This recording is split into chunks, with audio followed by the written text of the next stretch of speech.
I want to bring in the person who first saw someone other than Riley wearing what looked like Riley's shirt. Sabrina Martin is a volunteer with Souls United, an organization that helps the homeless in Nashville, and she joins me live now on the phone. Sabrina, thank you so much for coming back on the program.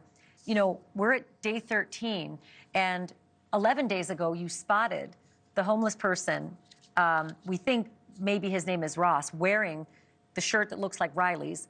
We've had Chris Salisbury say that he now knows someone named Ross, a homeless man, was telling others that he got that shirt. He saw it hanging on a railing. It had vomit on it, and he picked it up, cleaned off the vomit, and started wearing it. You tried mightily to get a hold of the police. You called them. You were thrown into voicemail for the cold case unit. You then called Crime Stoppers. And as of, I think, yesterday when we talked to you, they hadn't called you back. Have they called you back yet? They have. They called me yesterday afternoon. Well, that is a real relief. Can you describe your conversation with them? Yes, it was Detective Rowland who gave me a call. He first apologized for it taking him so long to get back to me. And then he just asked me to recount what I seen. And then a description of the gentleman, what the gentleman was wearing in his back. I also gave him the location, and then I gave him the contact information of 2 other volunteers that were with me that day. I confirmed with them last night that Metro Police did follow up with both of them as well. And they were able to tell the story that they saw that homeless man wearing what looked like Riley's shirt as well, correct? Yes, ma'am. So what about this man named Ross? When you and I first spoke, you told me that you had seen him before. It wasn't the first time that you had had an interaction with him, because you are often once a month, you know, serving the homeless. Have you seen him since? Has anyone else seen him since?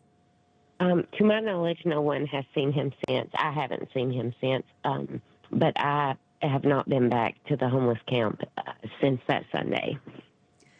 What's interesting about Chris Salisbury, who also made a report to us that he tried to get a hold of the police and was thrown into the cold case voicemail, is that he also works with the homeless, and he went down there to speak with several people, said he had reports from at least 3 or 4, maybe even 5 other people who said the same thing. A homeless man who goes by the name of Ross told them that he got that shirt, found it hanging on a railing, but he said that it was hanging on a railing sort of down near Broadway, which would be way, way south of where our red line, puts Riley. What's interesting is when Chris gathered that information about the shirt having vomit on it. You can tell me why that's significant, though, right? The timing of when Chris Salisbury got the reports from the homeless people up near those bridges that Ross had said he got the shirt with vomit on it. Why was it significant, that timing? To me, it was significant because the public, it didn't come out publicly that there was puke, on the shirt until I believe yesterday or the day before. Chris was actually down at the homeless camp getting the reports last week. So Thursday, Friday of last week. It gives it even more credibility. It wasn't public. We hadn't had the report yet from the family that they had witnessed Riley vomiting over the barrier. But those homeless people had been talking about the shirt with vomit on it before that. Thank you for that, Sabrina. I appreciate it. Can I ask you one more quick question, and that is this area at 10 o'clock at night. Is this an area you would go alone at 10 o'clock at night where Riley was last pinging and seen on the video? I personally wouldn't go alone downtown at all.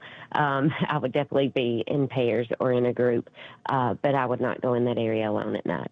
Not particularly safe. Not to say that everybody in that area is dangerous, but there are definitely some trouble spots. Sabrina Martin, I can't thank you enough for everything you've done for us on this program and for this family in trying so doggedly to get a hold of the police and tell them what you know. And it's panned out. Thank you. Thank you so much. Thanks for watching. Go to joinnn.com to find NewsNation on your television provider.